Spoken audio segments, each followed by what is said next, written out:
Hi, I'm Saida Garrett, co-writer of Michael Jackson's Man in the Mirror, and you're listening to Rainbow Country with Mr. Mark Tara.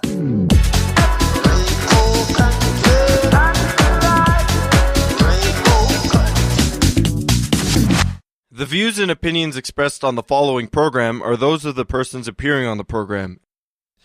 Today on Rainbow Country, my coverage of the 49th edition of the Toronto International Film Festival continues. On this episode, the Canadian feature, Do I Know You From Somewhere? And the Estonian queer short, Sauna Day. That and more on episode 422, so stay tuned for Gay Talk Radio right here on Rainbow Country. Hello, my name is Conchita. And I'm Barbecue. And my name is Hardcora. And we are the Beat Girls. You're listening to Rainbow Country with Mark Tara.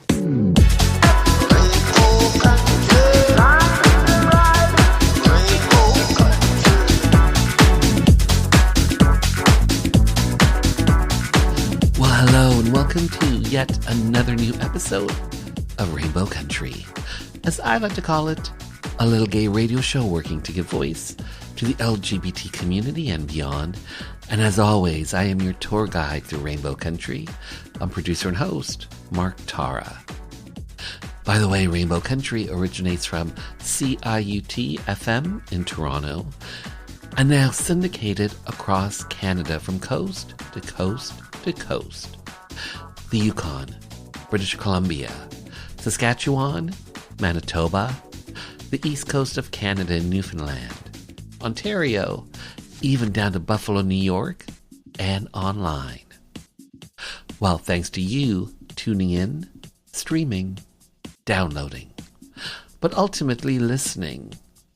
Together we continue to build Rainbow Country into a nationally syndicated gay radio show, as well as being recognized as a #1 Canadian LGBT podcast. So, today, a committed couple finds their life slipping away, not because they've done anything in particular, but because their history is unwriting itself. Sort of. Actor Mallory joins me to talk about the queer character, Ada, that Mallory plays in the new Canadian feature, Do I Know You From Somewhere? Plus the Estonian queer short, Sauna Day. Directors Anna Hintz and Tushar Prakash offer a thoroughly enthralling view of what goes on between two men who inhabit the same steamy places. And in Hour 2, music from LGBT artists, independent artists, voices that we've come to know and love in classic disco, classic 80s, classic house. And on this episode, I'm featuring some classic funk, some queer rap, and more. All that lies ahead as we start Journey 422 through Rainbow Country. Coming up next, Do I Know You From Somewhere?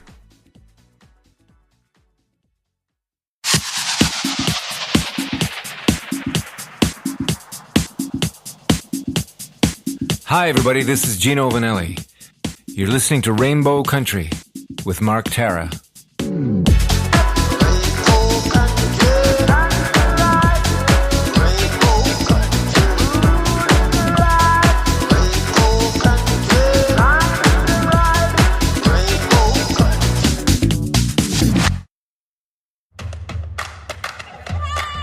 evening, everyone. How are you? Good evening and welcome. It's the opening night. Tonight, we thank you. I am so humbled and so grateful to be here this evening. I'm extremely excited to be here. Thank you all for holy shit. There's a lot of y'all. I'm very proud to be here tonight, and I'm so grateful that you joined us. Don't stop till you get enough. Hello, Toronto. Happy Halloween, Michael. Muchas gracias. Toronto, the best of them all. That's it. That's amazing. If you ever think about the base, watch them. It's different. I want to thank Toronto because you have always honored, celebrated, exalted female directors. The warmth and the love that you gave me is something I will never forget in my life. It's so exciting to be here at Toronto in this gorgeous theater. This feels like Christmas Day. Thanks to you for coming. This is truly a very special evening for me. This is why we do what we do, you know. I love this festival and it's an honor to be back. Behind me is what we call society, what we see in there every day, and what we have on the screen. Let's keep on doing movies about us. We're making pictures about what's happening today in society. Thank you for coming. What do you think is happening? If I had to guess. Yeah.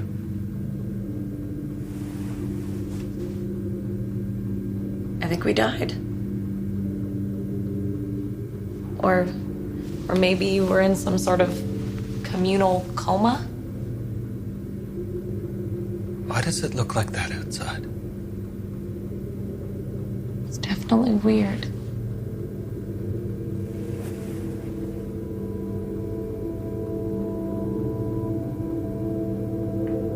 Do you ever wish that things were different? Right now? Yeah. I mean, about your life. Have today's events made you philosophical? Sometimes, yeah. But I like our life. Do you? Mallory Amiro. Hi, how are you? I'm well, thank you. And how are you? I am good. Okay, did I pronounce your name correctly? Let's start there. Yes, you did.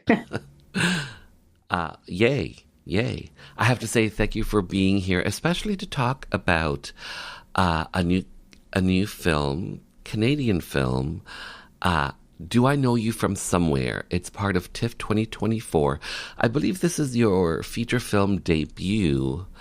Well done on getting a film done, any kind of a film done, especially in Canada. So congrats to you being part of this project. Do I Know You From Somewhere? Can you talk to me about this film and essentially what's the story that you guys are telling?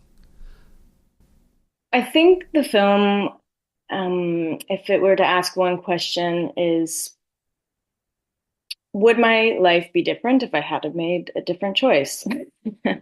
And specifically thinking back to monumental moments that at the time may not have seemed so monumental, but have, charted quite a specific direction in your life, and thinking back to those choices and wondering if you had made a different one, what your life would look like today, and how could we ask those questions of ourselves in the present moment and make changes. And I would say that's sort of the through line. And then there's certainly a lot of emotions that brings up around loss and grief, perhaps, but also love and celebration and trust and, being honest with yourself and the people you're in relation with. So you play the character of Ada. Mm-hmm. Talk to me about this character and how would you describe this character?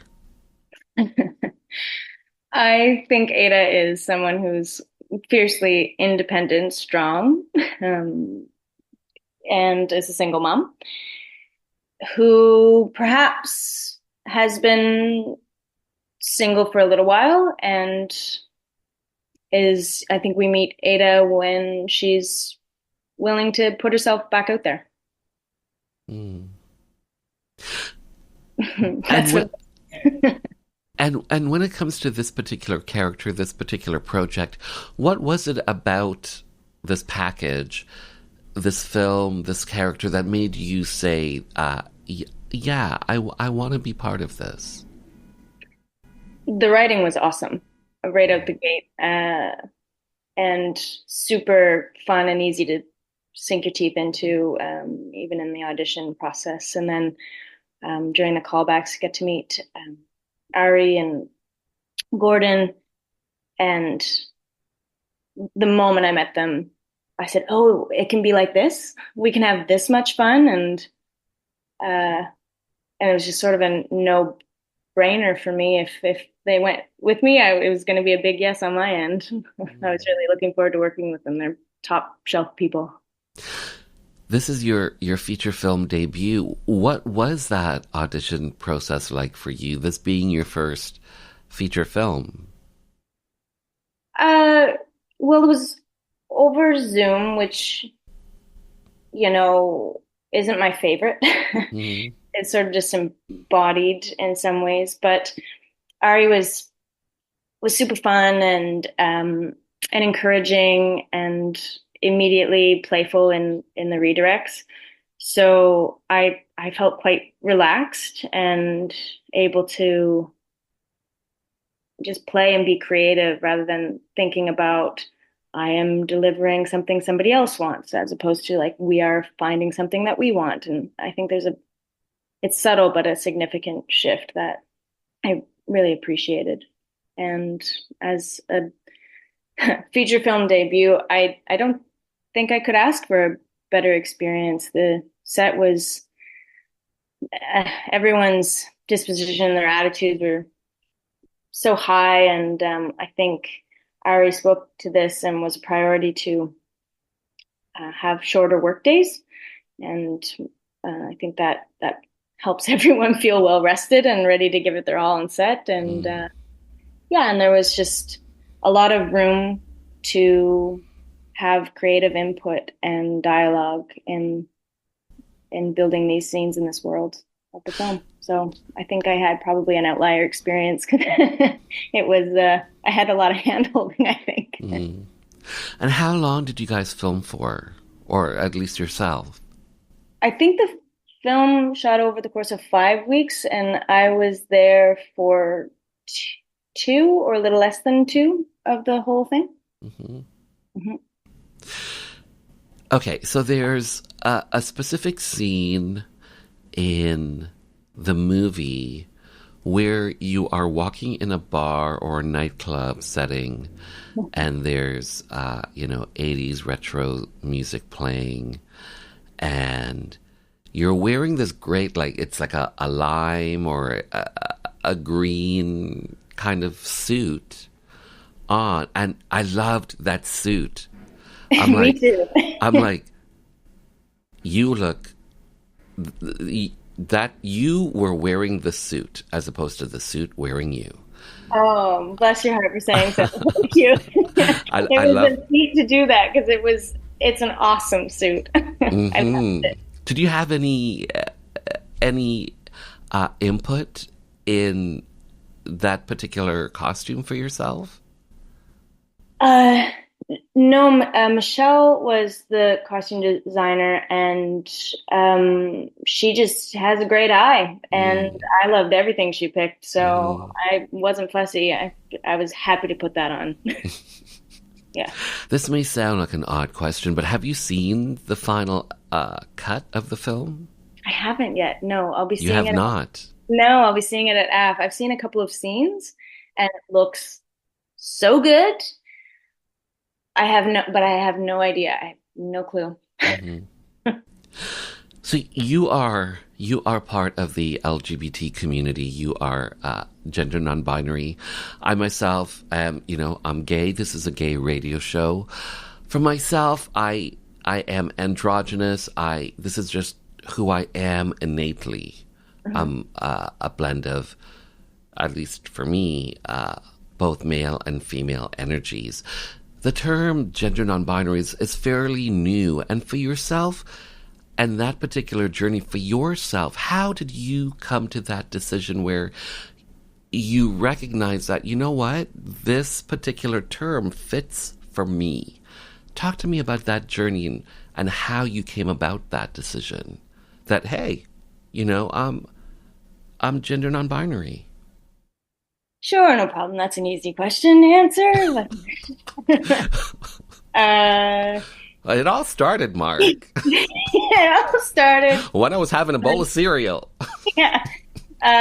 It was Fruit Loops, and there was a rainbow, and well, I mean, the term is the one that I sort of picked. It almost feels haphazard now in the sense that like, oh yeah, that'll do. I guess, it doesn't, nothing, I haven't found something so specific where I can fully articulate how I experience my gender. And that seems to butt up so fiercely on how I'm perceived in my gender, right? And that relationship I used to find kind of painful. Now I find it peculiar and interesting, and it's neither here nor there. Nothing's really wrong and nothing's really right, But yeah, it was a little bit of a painful realization, I would say, in that I knew I didn't identify as a woman. I didn't know also what that meant for my sexuality and queer identity. I was, it's like I fought so hard to be a lesbian in the world, like just be proud of that and not afraid and take up space with that. And now all of a sudden it was changing, and it was terrifying to me. But now I feel just like, well, here I am, and whatever I do is going to be gay no matter what, so I'm okay with that. I love that. I love that. Me too. So you're an actor. You're part of the LGBT community. You're also a writer. 2021, Brine, I believe, a book of poetry that you put out. Talk to me about, what are within the pages of Brine, your 2021, isn't your book of poetry? Oh, yeah. Have you always been a poet? I think that's what I would have sort of creatively identified myself as leaving university. And so before I made the pivot, I would have called myself a writer. I don't know if I would call myself so much that now. I still am certainly engaged in a writing practice, but yeah, I have a manuscript of poetry, and it's very near and dear to my heart. It took quite a bit of effort and a lot of people's eyes on it to make it what it was. So yeah, I think it functions like a land metaphor. It's been a long time since I've had to think about this, so I don't really know that I can succinctly summarize what it is with any amount of eloquence or precision, but you did it. I did it, and I think if I were to try, let me just try to say, it takes place on the Minas Basin of the Bay of Fundy in Nova Scotia, and it imagines sort of the tide and an arrival of departure, and as a metaphor for understanding the maritime identity and sort of eroding it back to its complexity, which involves sort of, multiple identities on the land that often get forgotten in our history. So I think that's what it's trying to do. Well said. Well said. So Mallory, here's my last question for you. What would you like audiences to come away with, to take away after they've seen Do I Know You From Somewhere, this Canadian film that hopefully one day will see the light of day after it's done its film festival circuit scene? What do you hope audiences come away with after they've seen your feature film debut?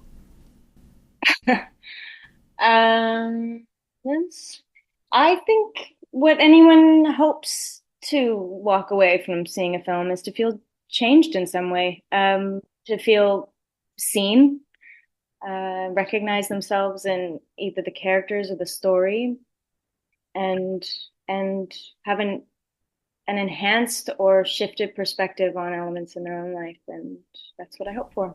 Well said. Well said. Mallory Amiro, thank you so much for your time. Well said, well done, well filmed. Thanks for being on the show. Well, thank you very much for having me. What do you think is happening? If I had to guess. Yeah.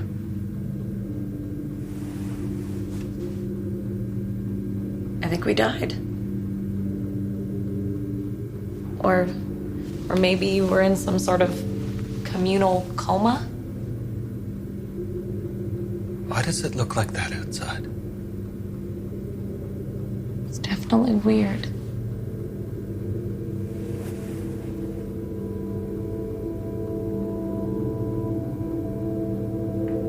Do you ever wish that things were different? Right now? Yeah. I mean about your life.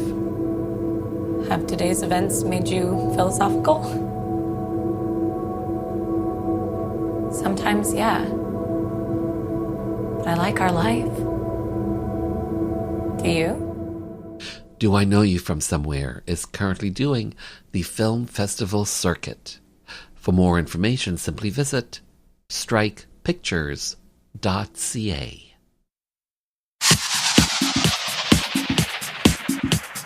Hi, this is Michael Anthony Alago, music executive, photographer, author, and you are listening to Rainbow Country with Mark Tara.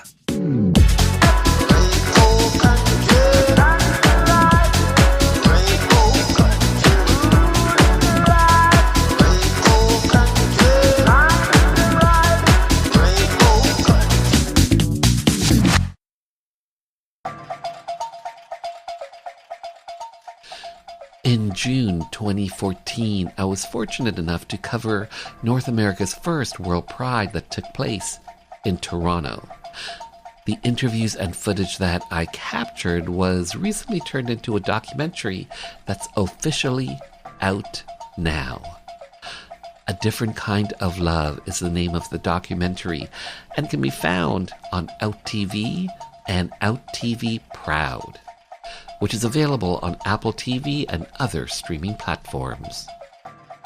So, as you may know, in June, I won the Out Loud Best in LGBT Radio Programming from the NCRA, the National Community Radio Association. I received that honor for my episode on Operation Soap, the bathhouse raids that happened on February 5th, 1981. So if you think what I'm doing here on Rainbow Country, a little gay radio show working to give voice to the LGBT community and beyond, available on broadcast radio, streaming, as well as an edited podcast. If you think what I'm doing here is worthwhile, I hope you'll consider making a donation to this very outlet you are tuned to. If you're listening to the edited podcast, I hope you'll consider making a donation to an outlet that does carry Rainbow Country. How can you find out? Well, it's simple. Simply head over to marktara.com where everything is connected and hit the donation banner. That's where you'll find all the outlets that carry Rainbow Country. A little gay radio show working to give voice to the LGBT community and beyond. Have your voice, have your support be heard. Coming up next, my on-location interview for Sauna Day. Hi, my name is Joanne Vanicola, and I'm an actor and a writer, and I was first on Rainbow Country with Mark Tara on discussing the massacre at Pulse Club in Orlando. I realized how important it was for our community to have a radio station, specifically for our issues, to talk about people in the LGBTQ community and to provide an outlet for our stories, to discuss our politics, culture, and give voice to the issues that matter to us. And of course our artists and the things that we do globally, and talk about culture. And without people like Mark Tara providing a space for this with a radio show like this, then we wouldn't have that voice. So support, tune in. Thank you.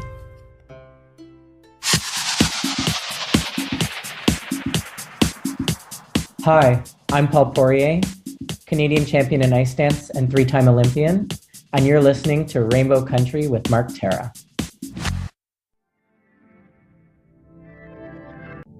Anna Hintz. Hi, how are you? I'm very well. How are you? I am good. Tushar Prakash? Yeah. Am I saying, you say it? Tushar Prakash. Tushar Prakash. Yes, you got it. Yes. I'll have it once. So the two of you have a short that's part of the Toronto International Film Festival, the 49th edition. First and foremost, how has your TIFF experience been so far, Anna? It has been great because it's always great to meet other filmmakers, and the short program that I've seen is really strong. The curators have done amazing work, and we just came from meeting with other filmmakers and making these connections, and it's essentially that is what film festival is about, these connections. And Tushar? Yeah, for me also it's been a really good experience. It's first time in Toronto. The city itself is amazing, and what I love is that how they've managed to really carve out the space for all the festival venues. Like, it's a huge city, but it's all happening within a radius of like a few kilometers, and that makes it very interesting that you are having this huge festival but right in the middle of this really huge metropolis city. So it becomes very interesting that you're part of the festival, but then you can also kind of take this one step to the left and just go explore the city and then come back at the same time. And this, as Anna said, that the short film program was really strong and really awesome, and films from all over the world, and such bold decisions were made in the curation. So it's all been very impressive, actually. Okay, so the short that you have that's part of this year's festival is called Sauna Day. Make it sizzle. I think that's the very first line in this short. Yes. Make it sizzle. Anna, what's the story that you're telling in your short Sauna Day? Well, to talk about Sauna Day, I first talk a bit about my long documentary, Smoke Sauna Sisterhood, that came out in Sundance and won their award-winning and Best European Documentary from European Film Awards last year. So Smoke Sauna itself is such like dark canvas for me to explore human intimacy. And when in Smoke Sauna Sisterhood, there were the women who shared like utmost secrets and everything coming out through their words. Then now in Sauna Day, that is a short, we are capturing the men who do not speak in words, but how to capture the unseen, the intimacy between those two men. And these are the stories that are not recorded. You know, when I come from the smoke sauna culture, this is a very spiritual place for our indigenous culture. Can you explain what smoke sauna, what that culture is? Yeah, so smoke sauna is a type of sauna without chimney. It dates back to hundreds or thousands of years. We don't know exactly because it's oral history. But it's a place where women used to give birth, wash the dead, and heal. So it's a place where you wash your body, but also your soul. And I was born into the culture. My roots are in the southeast of Estonia, in indigenous culture of Võro and Seto. And actually the inspiration for smoke sauna as this fascinating place, it came when I was 11. And my grandfather had just died, and his body was in the house, and we went to smoke sauna one day before funeral. And there was my granny, my aunt, my niece. We were all there. You go there naked, and it takes hours. And their granny revealed that grandfather had cheated on her several times, lived with another woman, and she confessed how difficult it was after the war, 4 kids. And she released all the emotions. I remember there was like this hurt and pain and anger, and also this question like, okay, what was wrong with me? What was wrong with her? Why was not she enough? So basically she released everything. And once we went out, I felt that Granny had made peace with grandfather. And then I learned, okay, that is now the washing of the soul. So I made the Smoke Sauna Sisterhood 7 years, and all these women opening up. And what is interesting, when I toured with the film a lot of men came to me and said, please make a smoke sauna brotherhood. And then it's like, okay, but do you share? And they're like, no, we do not share. So in the culture that we have that safe space, there is, because of the gender norms, because of this pressure of this, what is man, you have to be strong, you cannot be vulnerable. In the most safest vulnerable space, they do not share vocally, like through words. So I started to look in my family, and there is a beautiful love story between two uncles of mine who live in the rural community. I mean, it's very traditional, so you can imagine there is like a lot of conservatism. So they live together, but nobody talks about it. It's like, my granny was telling, like, oh yes, when she was kid, there were also two women living together, but they never, we didn't talk about it. And why now people are suddenly talking about it, They never went out, they didn't hold hands, and that was fine, yeah? So as soon as you put word to that yes, I love him or her, then suddenly the community, you become like outcast.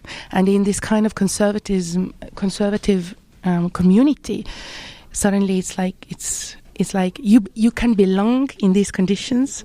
So we wanted to capture the story of these like men in smoke sauna, sharing intimacy, talking about their relationship, but not with words, and with actions. With actions, yes, and flogging actions. And this is like. And this is all this unseen history. And, like right now in Estonia, we have also, like everywhere, there's some very strong right-wing movement, parties. And they often have this, what they say is like, this is this globalization that brings all these queer things, and people. And this is like kind of like almost talking about it as like some kind of global disease that is spreading. And then it's like, no, we have always existed. It's just that these stories are not recorded, like in our film. This story, what they share in smoke sauna, these two men, when they go out from smoke sauna and the door closes, they switch their code, they switch their roles, and it will never be said out. It's very getting near the end. It's very homoerotic. And I guess that's part of the culture? Or is that just, why did you want to tell that particular angle of Sauna Day? I think, so what has been very fascinating is that there are multiple interpretations to the wicking scene, to the whisking scene. Whisking. This is called whisking. Yeah. Okay. So there are nettle branches. Yeah. No, not nettle. Birch. Birch branch. But there are also people who make nettle branches, but this one was birch. Okay. So there have been many interpretations of it. One can read it the way you said it. People can also read it as a deep friendship between these two people. One can even read it as a need for connection between these two people. People from the community with whom we made the film, when they see it, they see it. Yeah, that's a movie about really good whisking, really nice, really strong whisking. Let me. Great example of our culture. Doesn't someone vocalizes near the end, and so I am assuming they climaxed, they came because of those actions potentially. Am I correct or am I wrong? It's one way to look at the film. It's one way to see that this is beautiful lovemaking scene, but at the same time, coming back to the code switching and the code, so how queerness has been practiced, or how can I say it in English, is that you are like always playing with these codes. So that's the thing, like it's a scene where even the men themselves can say that, yeah, we did a good vihting, because this is part of the smoke sauna culture. You viht there. But at the same time, without any shame without any shame, anything like that. So it is that space, and the only space where basically those two men from this farming community can express what they actually feel without saying it. So even there, the cover of the culture is on a way like a shield. So for me, it is lovemaking. For me, this is like lovemaking, but at the same That's what I thought too. But at the same time, like Tushar said, my relatives from the south, some men came to me after screening, and they were like, wow, this is like, and they're very macho, and they are like very like hetero, and they're like, oh, this is exactly like, I also had a strong vihting when I broke up with my wife. So you see, it is like, and that's what fascinated us about it, is that you can watch it through these kind of different ways, and that is what is the queerness, that is how we have to like find our ways to exist and belong and not be like harassed. Or you can come out and say, yeah, it was a strong vihting, but as soon as you will vocalize that we actually made love, you're over in that community. Yes, you're rejected. Yeah. And I mean, also, language plays a very important part in this movie. One can even see it as a form of communication, because when they're speaking, when they're using words and speech, then they're conforming to society. They're conforming to what they're supposed to, the men that they're supposed to be. But the moment words are not being used, when everybody leaves, then there's also a language, but there's a different language. There is a language that also maybe embraces the ambiguous feelings that they feel for each other. And that is also a question, that how much can words express what we do feel, Maybe words have their own boundaries, and sometimes such feelings, need for connections, these desires, they exist beyond language and beyond words, making their own language, coming out in a ritualistic form or coming out in a more physical form. So that is also something very important. Also over here, these two men, they're also exploring a more queering manliness side to themselves. They're also queering their own gender in that which is also a very essential part for me also, which is also like for us is how these genders that they put the box in us, these binary genders that they put a box that, okay, this is how you need to conform to this gender now. But life doesn't exist in these boxes. It doesn't exist in these binaries, It exists in a more grey space in the middle, the actions that we do, the desires that we feel for each other. I just want to say that what I really loved was that several people, men, who define as men, they came to me and they said that, the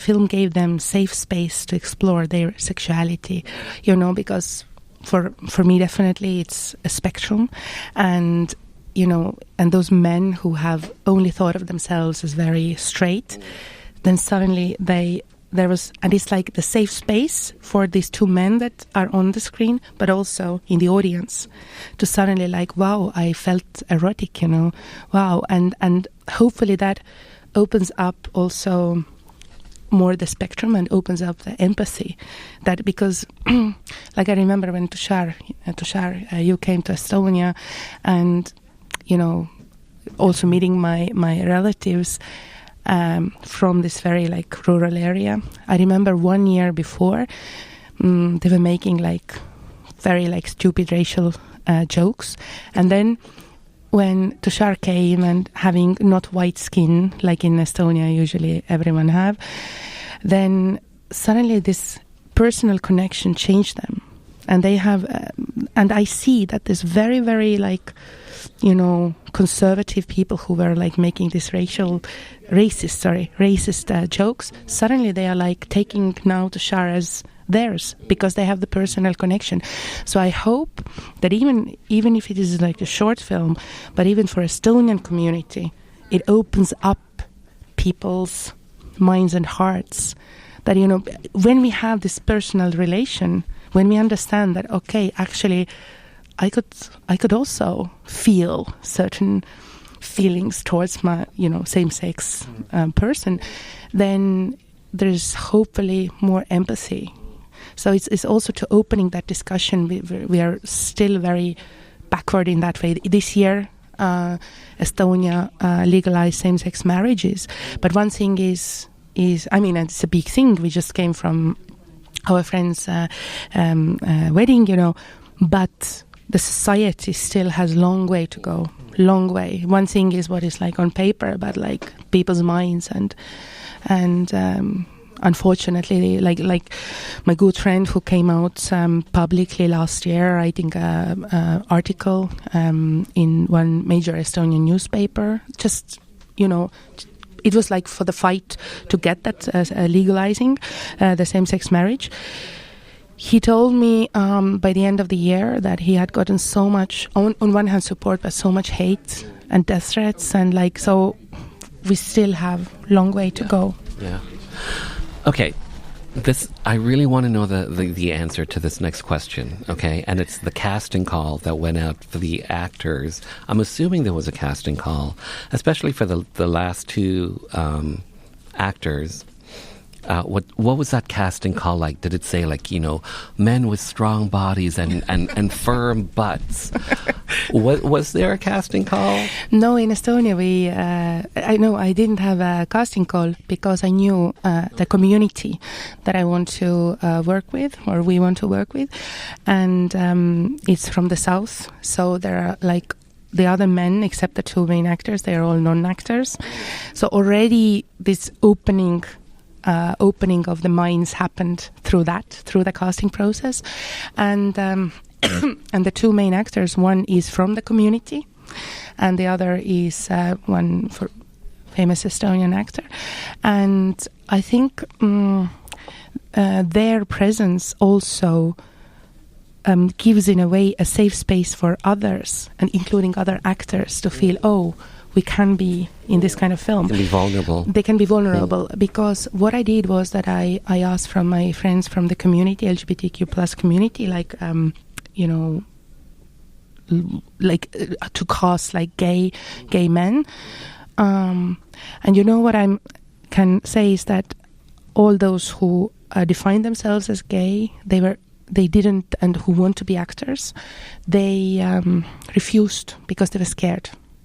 So in that way, these two actors who are there, they're open enough. Again, we talk about spectrum, and they, in a way, pave the way for others and hopefully other actors to be ready to work in queer films. The two of you are multi-award-winning filmmakers. Tashar, how did the two of you meet? I think Anna tells the story really well. She tells the story. Anna, how did the two of you meet? We met totally by coincidence in Luxembourg through film workshops. So that's the beauty of all these film workshops, that you meet people. And it was in Luxembourg, in the first meeting of director-writers. And I entered this room, and it's totally empty. Just in the middle of the room is this interesting-looking person, and I'm like, I don't know what was there, a pull in me that brought that to you, and was just asking, okay, is that door, is that chair next to you taken? And obviously not, nobody was there, empty. And I usually don't do that, but something was there. It was almost like a pull, and words come out from you. So I sat down, and there was electricity, and this is this creative energy that we started to collaborate and continue collaborate in our future projects, and now working. Well said. Okay, so you talked about this earlier, but Smoke, Sauna, Sisterhood, your award-winning documentary, it was the Estonian national entry for the 96 Academy Awards. That's pretty big. That's huge. Your country chose your film to submit it to the Academy Awards for potentially nominating it. And how does that make you feel, knowing that your country picked your film? When you first found out, what went through your mind? Oh my God. I mean, first, let's start from this, that when I was selected to Sundance, and when there came the award of Best Directing in documentary. It was just mind-blowing. I mean, first to get there was mind-blowing. And what I want to say is that actually I made the film 7 years, and when in the beginning I started to make it, and we have national funds, and I asked money, they didn't give me, they rejected me, and they said like, oh, who cares about this women and for smoke sisterhood. sauna? Yeah, for sisterhood. In smoke sauna, you know, they're just small dark room. It will never be, it will never go anywhere. And then they gave like several points why they rejected me. When I was in Sundance and I got the award, and I talked with the jury, and they came to congratulate, and they pointed out several points why this film is so strong. These were the same points that in the beginning I was rejected for. And I think it has been, in general, totally eye-opening and blow-minding experience for Estonia, because we are now making Estonian cinema history, because it's really, wow. like, yeah, the first European Film Award. It's like, you know, European Oscars, we won it. And so many awards. And wait, say that again.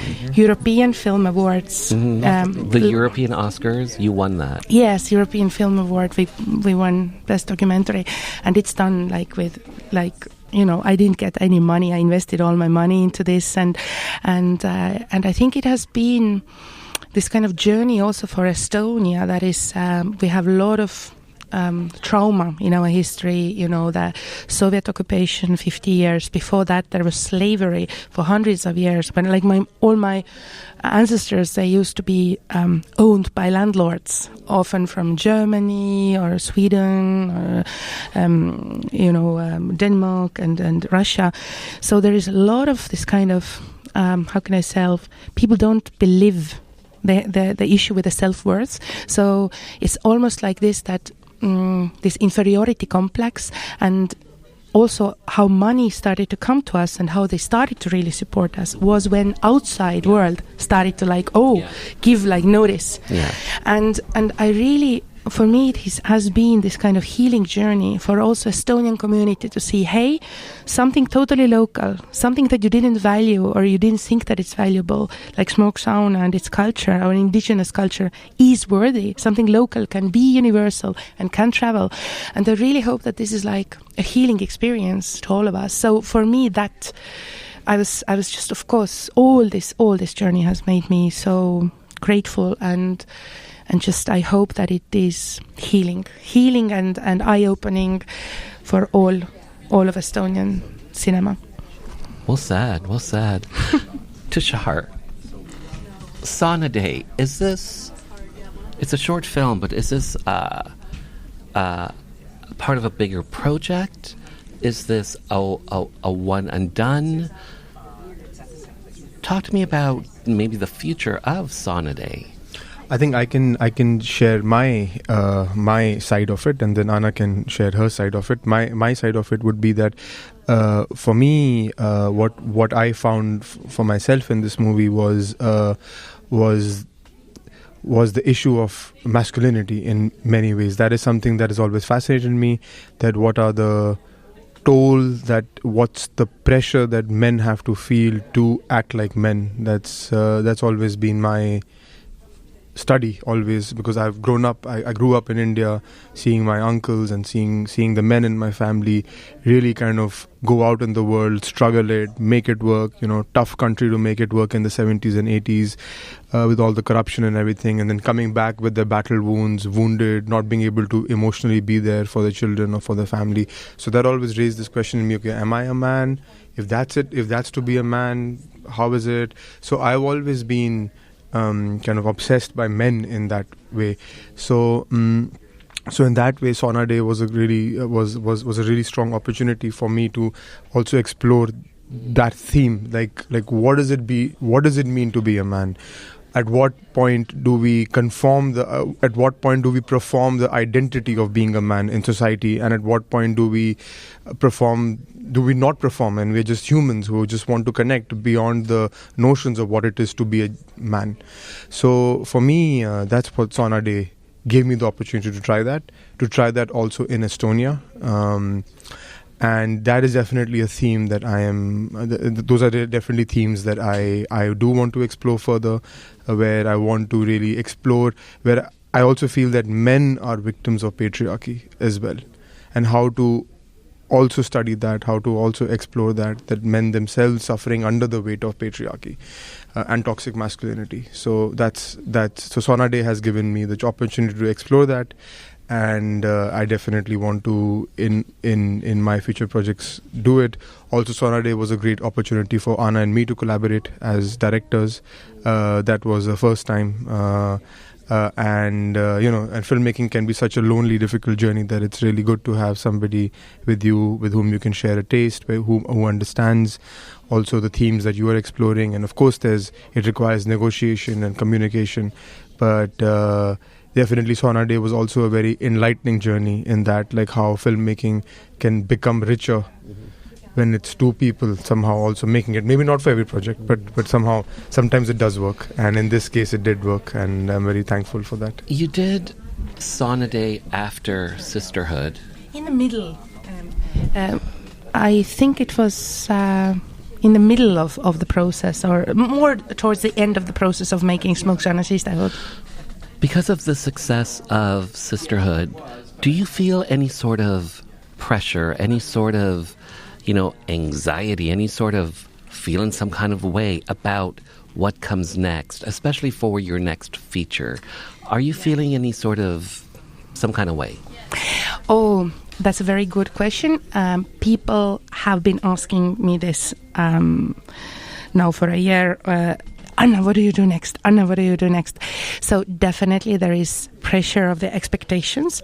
But you know what? I think this is, as a filmmaker, our one job, how to find methods to let go of all these expectations. And I believe it's really, really important, because when we get into the trap of wanting to please whoever, then I think it's death for art. So it's like, and we all have we have to find our different ways. For me, it's really to be in nature a lot and go to smoke sauna myself and really find that, how to say, creative freedom. It has to come from creative freedom, with basically this kind of mindset that, I'm ready to fail. I'm ready to fail. This is how I do. I'm ready to fail. I'm ready to not be liked or loved by anyone, and that gives me this kind of creative freedom and courage, and that's the key. That's the key, and it's kind of almost like, I imagine, like always entering into this kind of creative forest where you don't know where is the direction, in a sense. Like there's no path. One way is to follow path of somebody else, but if you want to find out your own path, it's always scary. It's super scary, and as a filmmaker, that's the thing. I have to make myself also vulnerable and ready to just go, and maybe there is this darkness, and it's super scary, but then I know this is the right place. Yeah. Here's my last question for the two of you, and it's simply this. What do you hope audiences come away with, whether they see, your short or a film of yours at some point? But with your work, your films, what do you hope your audiences come away with after they've seen your work? I think I have been really, really lucky with traveling with Smoke Sauna Sisterhood and seeing just by now hundreds, maybe thousands of people who have connected after the film. They have written to me. They have shared their hearts. I've seen generations coming to see the film, and then later talking about secrets in the family, really opening up.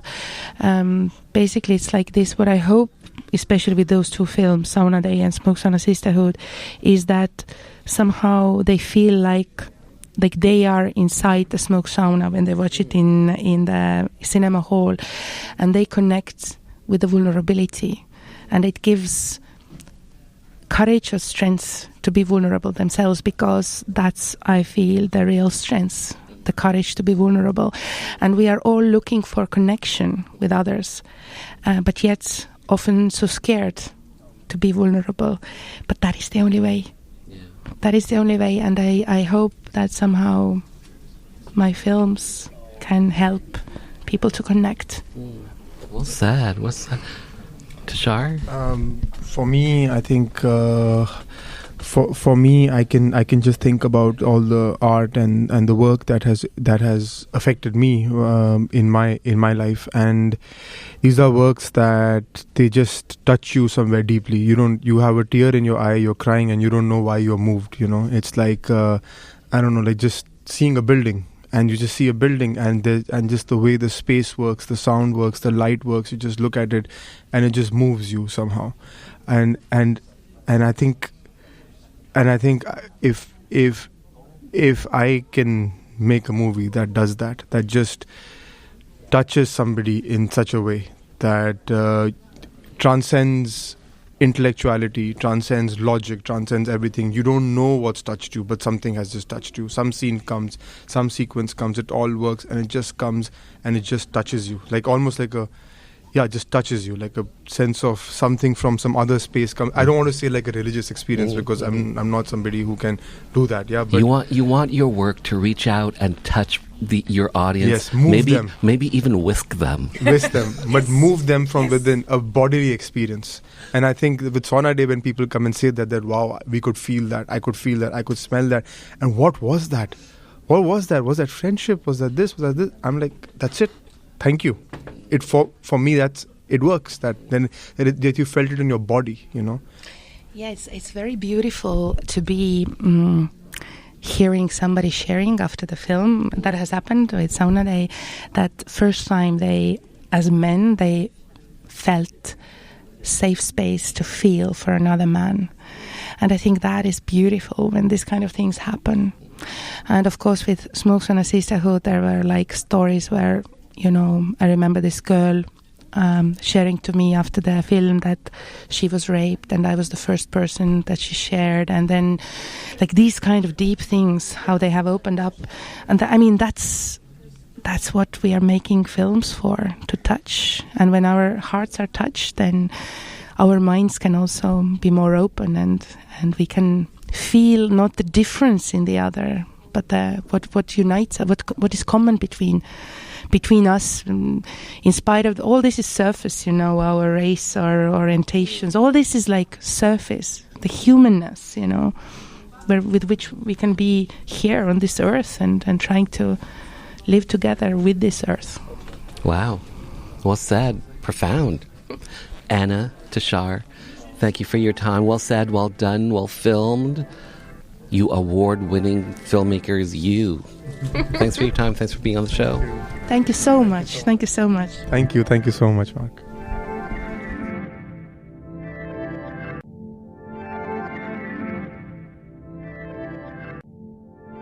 For more on the short film Sauna Day and filmmakers Anna Hintz and Tushar Prakash, simply visit stellar.ee.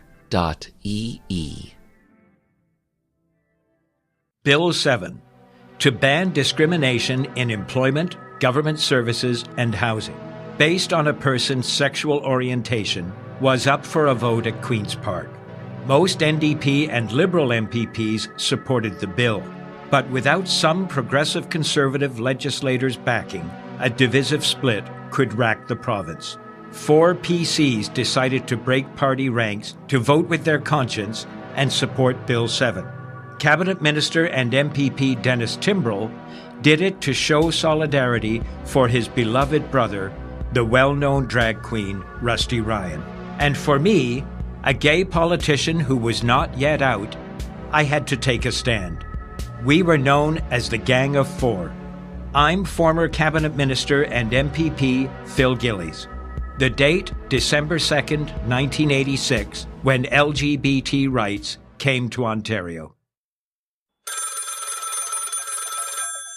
The phone rings. I got a message from the mayor.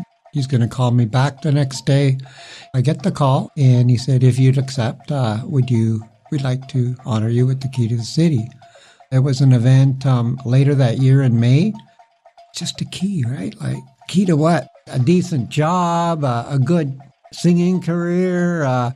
It's really a metaphor, but it's history. So a reporter wants to talk to me and says, Well, so it's a key, right? Like, what's the big deal? It's just, well, not everybody gets the key. So I looked it up, and I guess it is kind of a big deal. The date, May 17th, 2018, when trans activist Susan Gapka made history by becoming the first trans woman to be presented with the key to the city of Toronto. By the way, past recipients include Rush and the Raptors. And just like that, this little gay journey through Rainbow Country has come to an end. For the full 2-hour episode, simply head over to marktara.com, where everything is connected, and hit the archives banner. To keep up to date with the show, check out my socials at Mark Tara.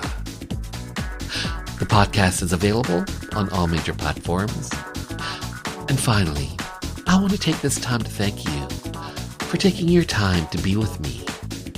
Remember, we are living in days of making dreams come true, so believe in yourself, and the world will believe in you.